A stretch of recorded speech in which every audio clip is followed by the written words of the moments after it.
আমি এখানে বলতে শুনলাম কারখানা বন্ধ হয়েছে।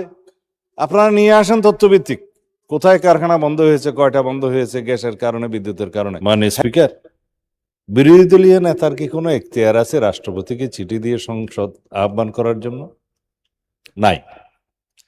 তিনি আপনার সাথে কথা বলেছেন, ইনফর্মালি বলতে পারেন, আপনি স্পিকারের দায়িত্বে ছিলেন। মাননীয় মহামান্য রাষ্ট্রপতির সাথে কথা বলেছেন, তিনি বললেন, চিঠি দিয়েছেন, বললেন জবাব পেলেন না। যেই চিঠির দেয়ার এখতিয়ারে নাই, সেই চিঠির জবাব কিভাবে দেয়া হবে?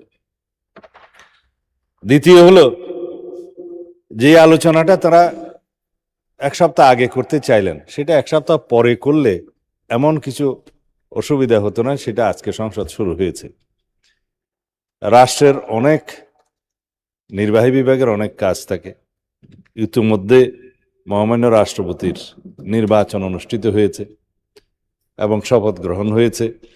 অনেক রাষ্ট্রীয় ফাংশনস এগুলো করতে হয়েছে। তার ভিতরে তো সংসদ অধিবেশন ডাকার কোনো প্রস্তুতিই ছিল না।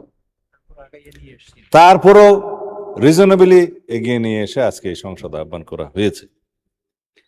এটা একটা বাহানা হয়। আমি থাকলে এটাও অসংসদীয় বলতো। হয়তো আমি কোন শব্দ আজকে অসংসদীয় বলেছি আমি নিজেই বুঝতে পারছি না। কারণ আমার ভাষা জ্ঞান যতই খারাপ হোক, আমি খুব সচেতন থাকি যাতে কোনো আনপার্লামেন্টারিয়ান ওয়ার্ড এখানে ইউজ না করতে হয়। তারা যখন মানে ওপেন এন্ডেড কথা বলে, এই যে দেশে চুরি ছিনতাই হচ্ছে, এই ব্যাপারে আপনার বক্তব্য কি? স্পেসিফিক করে বলতে বলেছিলাম, তাহলে আমি উত্তর দেব। বলেছে কোনো একজন বিরোধী দলীয় সংসদ সদস্যের উপর আক্রমণ হয়েছে, মামলা হয়েছে, উল্টা তার লোকজনকে গ্রেফতার করা হয়েছে। কোন সংসদ সদস্য, কোথায় আক্রমণ হয়েছে, কোথায় গ্রেফতার হয়েছে বললে আমি জবাব দিতে পারতাম। ওপেন এন্ডেড কথার তো কোনো জবাব হয় না।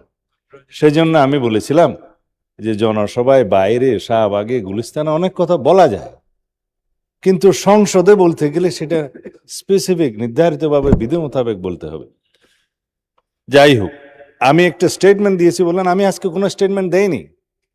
এগুলো ডাটা আমাদেরকে রেডি রাখতে হয়, আমরা প্রস্তুত হয়েই আসি, এবং সেরকম ডাটা প্রশ্নের উত্তরে জবাবে, সম্পূরক প্রশ্নের উত্তরে জবাবে আমরা বলেছি, কোনো বিবৃতি দেয়নি। তিনি বললেন আমি বিবৃতি দিয়েছি, বিরোধী দলীয় নেতা।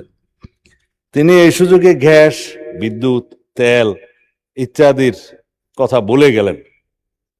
তো এইখানে গ্যাস, তেল, বিদ্যুতের জন্য তারা গত সেশনও সময় চেয়েছিলেন, সম্ভবত তার আগের সেশনে। এখানে মাননীয় প্রধানমন্ত্রী, বিরোধী দল, সরকারি দল মিলে ওনাদের প্রস্তাবে একটা কমিটি করে দিয়েছিলেন, আলোচনা হয়েছে।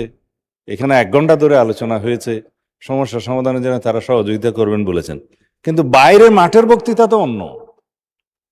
মাঠে এখন যে সমস্ত কর্মসূচি তারা দিয়েছে, সেই বক্তব্যের সাথে, সেই কর্মসূচির সাথে ভিতরের আলাপের তো কোনো মিল নেই। সহযোগিতায় যদি করতে চান আসুন, আবারও 68 বিধিতে আলোচনা হতে পারত, 62 বিধিতে আলোচনা হতে পারত, সেই প্রস্তাব তো দিলেন না। কারণ ওয়াকআউট যে করতে হবে পরিকল্পিতভাবে, সেই জন্য আমি এখানে বলতে শুনলাম কারখানা বন্ধ হয়েছে। আপনারা নিয়ে আসেন তথ্যভিত্তিক, কোথায় কারখানা বন্ধ হয়েছে, কয়টা বন্ধ হয়েছে, গ্যাসের কারণে, বিদ্যুতের কারণে। হ্যাঁ, দেশে আমাদের মতো পৃথিবীর বিভিন্ন দেশে যারা গালফ থেকে তেল এবং গ্যাস নিয়ে আসে, সেই গালফের সরবরাহটা বিঘ্নিত হওয়ার কারণে পৃথিবীর বহু দেশে তেল গ্যাসের মূল্য ডবল হয়েছে। বাংলাদেশে তো তা হয়নি। আমরা একটা 17 বছরের অপরিকল্পিত গ্যাস সাপ্লাই নির্ভর এই বিদ্যুৎ জেনারেশন সিস্টেমের মধ্যে চলছি, যেটা কারেকশন করতে আমাদের প্রতিনিয়ত হিমশিম খেতে হচ্ছে। মাননীয় প্রধানমন্ত্রীর নেতৃত্বে আমরা সমস্ত পরিকল্পনা প্রণয়ন করে ফেলেছি। কোথায় এফএসআরও হবে, কোথায় গ্যাস ভিত্তিক বিদ্যুৎ কেন্দ্র হবে, কোথায় তেল ভিত্তিক হবে, জরুরি ভিত্তিতে ফার্নেস অয়েল ভিত্তিক বিদ্যুৎ কেন্দ্র এখন শুরু করা হবে। সবকিছুর উদ্দেশ্য হচ্ছে দেশে যাতে কোনো রকমের সংকট না হয়, উৎপাদন কারখানা যেন বন্ধ না হয়, কোনো রকমের কোনো উৎপাদনশীলতা যাতে ব্যাহত না হয়।